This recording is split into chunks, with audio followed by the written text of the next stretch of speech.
Hi friends, welcome to my channel. ಇವತ್ತಿನ ವಿಡಿಯೋದಲ್ಲಿ ತುಂಬಾ ರುಚಿಯಾಗಿರೋಂತಹ ಗ್ರೀನ್ ಕಲರ್ ಎಗ್ ಕರಿನ ಹೇಗೆ ಮಾಡೋದಂತಂದೇಳಿ ತೋರಿಸ್ಕೊಡ್ತಾ ಇದ್ದೀನಿ. ತುಂಬಾ ರುಚಿಯಾಗಿರುತ್ತೆ. ನೀವು ಕೆಂಪು ಕಲರ್ ಎಗ್ ಕರಿನ ಮಾಡಿರ್ತೀರಲ್ವ, ಅದಕ್ಕಿಂತ ಇದು ಸ್ವಲ್ಪ ಡಿಫ್ರೆಂಟ್ ಟೇಸ್ಟ್ ಆಗಿರುತ್ತೆ. ಜೊತೆಗೆ ತುಂಬ ಬೇಗನೂ ಸಹ ಆಗುತ್ತೆ. ಸೊ ಹಾಗಾದರೆ ಇದನ್ನು ಹೇಗೆ ಮಾಡೋದು, ಇದಕ್ಕೆ ಏನೆಲ್ಲ ಇಂಗ್ರೀಡಿಯೆಂಟ್ಸ್ ಬೇಕು ಅಂತಂದೇಳಿ ಒಂದ್ಸಲ ಚೆಕ್ ಮಾಡೋಣ. ಮೊದಲೇದಾಗಿ ನಾನಿಲ್ಲಿ ಎಗ್ ಕರಿ ಮಾಡೋದಕ್ಕೆ ಒಂದು ಮಿಕ್ಸಿ ಜಾರ್ಗೆ ಸ್ವಲ್ಪ ಪುದೀನ, ಹಾಗೆಯೇ ಸ್ವಲ್ಪ ಕೊತ್ತಂಬರಿ ಸೊಪ್ಪು, ಸ್ವಲ್ಪ ಬೆಳ್ಳುಳ್ಳಿ, 1 ಇಂಚಿನಷ್ಟು ಶುಂಠಿ, ಒಂದು 8ರಿಂದ 10 ಗೋಡಂಬಿ, ಒಂದು 5 ಗ್ರೀನ್ ಚಿಲ್ಲಿ, 3 ಚಮಚದಷ್ಟು ಮೊಸರು ಇಷ್ಟನ್ನು ಹಾಕ್ಕೊಂಡಿದ್ದೀನಿ. ಸ್ವಲ್ಪ ನೀರು ಹಾಕ್ಬಿಟ್ಟು ರುಬ್ಬಿಟ್ಕೊಂಡಿದ್ದೀನಿ ನಾನು. ಈಗ ಒಂದು ಕಡಾಯಿಗೆ ಸ್ವಲ್ಪ ಎಣ್ಣೆ ಹಾಕಿಬಿಟ್ಟು ಅದು ಬಿಸಿ ಆದಮೇಲೆ ಒಂದು ಅರ್ಧ ಚಮಚದಷ್ಟು ಜೀರಿಗೆ, ಹಾಗೆಯೇ ಒಂದೆರಡು ಈರುಳ್ಳಿನ ಸಣ್ಣದಾಗಿ ಕಟ್ ಮಾಡಿ ಫ್ರೈ ಮಾಡ್ಕೊಳ್ತಾ ಇದ್ದೀನಿ. ಅದ್ರ ಜೊತೆಗೇ ಒಂದು ಎಸಳಷ್ಟು ನಾನು ಕರಿಬೇವಿನ ಸೊಪ್ಪನ್ನು ಸಮೇತ ಹಾಕ್ಕೊಂಡಿದ್ದೀನಿ. ಈರುಳ್ಳಿನ ನಾವು ಆದಷ್ಟು ಸ್ವಲ್ಪ ಸಣ್ಣದಾಗಿ ಕಟ್ ಮಾಡಿ ಮಾಡಿಕೊಂಡ್ರೆ ಚೆನ್ನಾಗಿರುತ್ತೆ. ನನ್ನ ಕಡೆ ಚಾಪರ್ ಇತ್ತು, ಅದರಲ್ಲಿ ಕಟ್ ಮಾಡಿ ಹಾಕ್ಕೊಂಡಿದ್ದೀನಿ. ನಿಮ್ಮ ಕಡೆ ಏನಾದರೂ ಇತ್ತು ಅಂತಂದರೆ ಅದರಲ್ಲಿ ಕಟ್ ಮಾಡಿ ಹಾಕ್ಕೊಳ್ಳಿ. ಒಂದು ವೇಳೆ ಇಲ್ಲ ಅಂತಂದರೆ ಆದಷ್ಟು ಸ್ವಲ್ಪ ಸಣ್ಣದಾಗಿ ಕಟ್ ಮಾಡಿ ಮಾಡಿಕೊಂಡ್ರೆ ಚೆನ್ನಾಗಿರುತ್ತೆ. ಈರುಳ್ಳಿ ಸ್ವಲ್ಪ ಫ್ರೈ ಆದಮೇಲೆ ನಾನು ಆಗಲೇ ರುಬ್ಬಿಟ್ಕೊಂಡಿರೋಂಥ ಮಸಾಲೆ ಏನಿತ್ತಲ್ವ ಅದನ್ನು ಸಮೇತ ಇದರಲ್ಲಿ ಹಾಕಿಬಿಟ್ಟು ಫ್ರೈ ಮಾಡ್ಕೊಳ್ತಾ ಇದ್ದೀನಿ. ಮಸಾಲೆಗೆ ಸ್ವಲ್ಪ ಗೋಡಂಬಿ ಹಾಕಿ ರುಬ್ಕೊಂಡಿರೋದ್ರಿಂದ ಮಸಾಲೆ ಬಂದುಬಿಟ್ಟು ತಿನ್ನೋದಕ್ಕೆ ಸಖತ್ ಟೇಸ್ಟಿಯಾಗಿರುತ್ತೆ.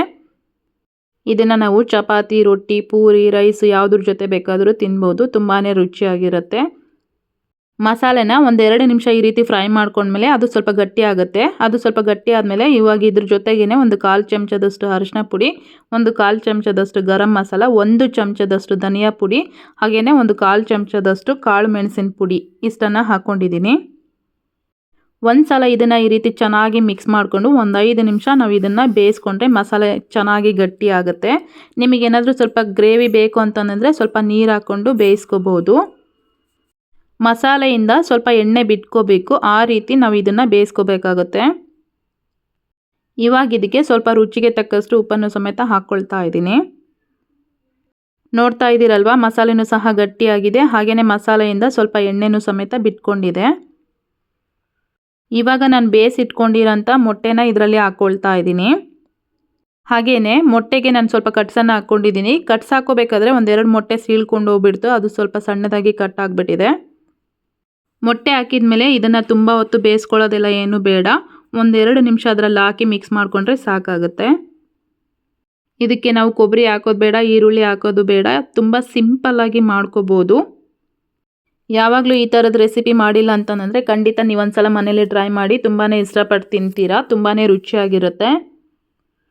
ನಿಮಗೆ ಬೇಕು ಅಂತಂದರೆ ಇದ್ರ ಜೊತೆಗೆ ಸ್ವಲ್ಪ ನಿಂಬೆಹಣ್ಣು ಹಾಕ್ಕೊಂಡ್ರೂ ಸಮೇತ ಚೆನ್ನಾಗೇ ಆಗುತ್ತೆ. ನನ್ನ ಕಡೆ ಇರಲಿಲ್ಲ, ಸೊ ಹಂಗಾಗಿ ಹಾಕಿಲ್ಲ. ಮೊಟ್ಟೆ ಹಾಕಿದ ಮೇಲೆ ಇದನ್ನು ಒಂದು ಸಲ ಚೆನ್ನಾಗಿ ಈ ರೀತಿ ಮಿಕ್ಸ್ ಮಾಡಿಕೊಂಡು ಕೊನೆಯದಾಗಿ ನಾನು ಸ್ವಲ್ಪ ಕೊತ್ತಂಬರಿ ಸೊಪ್ಪನ್ನು ಗಾರ್ನಿಷ್ ಮಾಡ್ಕೊಳ್ತಾ ಇದ್ದೀನಿ. ಸೊ ನೋಡ್ತಾ ಇದ್ದೀರಲ್ವ, ಫೈನಲ್ ಆಗಿ ಎಗ್ ಕರಿ ಈ ರೀತಿಯಾಗಿ ರೆಡಿಯಾಗಿದೆ. ಸೊ ನೀವು ಮನೇಲಿ ಒಂದು ಸಲ ಖಂಡಿತ ಟ್ರೈ ಮಾಡಿ ಟೇಸ್ಟ್ ಹೆಂಗಾಗಿತ್ತು ಅಂತಂದೇಳಿ ನಮಗೆ ಕಮೆಂಟ್ ಮಾಡಿ ತಿಳಿಸಿ.